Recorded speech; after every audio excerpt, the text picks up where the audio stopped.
voici à la capitale. Alors grâce à la gérante du camping, on a eu accès à une visite guidée gratuite. À Tirana, il faut savoir que la plupart des guides sont des étudiants qui se portent volontaires pour faire les visites. Bon, évidemment, on a quand même donné un billet à la fin. Et c'était super intéressant. C'est clair qu'en arrivant en Albanie, on ne connaissait vraiment rien sur le pays. Et ça remet les idées en place quand on apprend que ça fait seulement une trentaine d'années que l'Albanie est indépendante. Qu'il y a plus de 30 ans, il n'était pas possible de déménager, pas possible de faire importer quoi que ce soit. Si vous voyez des mosquées encore intactes, c'est soit parce qu'elles sont neuves, soit parce qu'elles n'ont pas été touchées par les bombardements à l'époque de l'URSS. Oui, au passage, 80% des Albanais sont musulmans, mais pas spécialement pratiquants.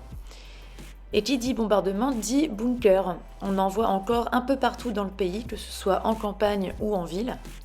Et en parallèle, d'immenses buildings un peu partout dans la ville ont été construits, et il faut savoir qu'un tiers de la population a emménagé à Tirana. Le fait aussi de savoir qu'il y a autant de pizzerias et autres spécialités italiennes, c'est plus tellement une surprise quand on sait que l'Italie a été le premier pays à venir en aide à l'Albanie au moment de son indépendance. Tout ça pour dire que se balader dans une ville sans suivre un plan précis, ça a son charme, mais la visiter en connaissant son histoire, c'est quand même 1000 fois plus intéressant.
Partons du camping, le camping Tirana. On a passé 2 nuits, un super endroit.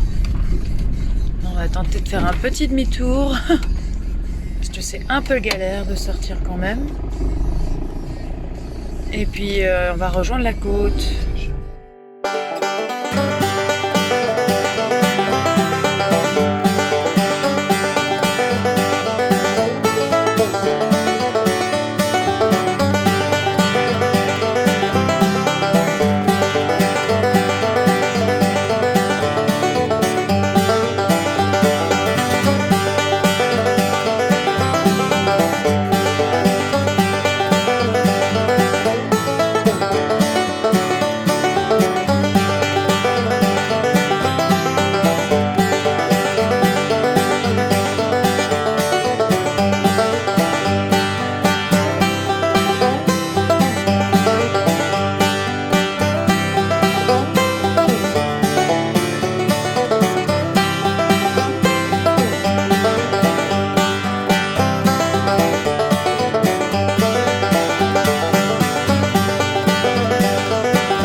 vite les filles.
Après maintes réflexions, recherches, on va passer la frontière grecque dès aujourd'hui. On voulait faire une randonnée dans les environs, mais le problème c'est qu'il n'y avait pas vraiment d'endroit adéquat pour dormir.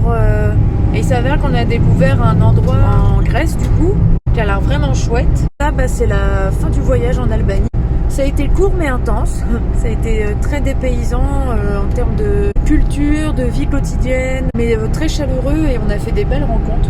Bon, c'est vrai qu'il y a eu plein de choses qu'on aurait voulu voir et qu'on n'a pas vues, mais les finances, kilométrage, l'accessibilité, mais on n'a pas de regrets, on a vu quand même beaucoup de belles choses et on a appris beaucoup de ce pays qui ne cesse d'évoluer.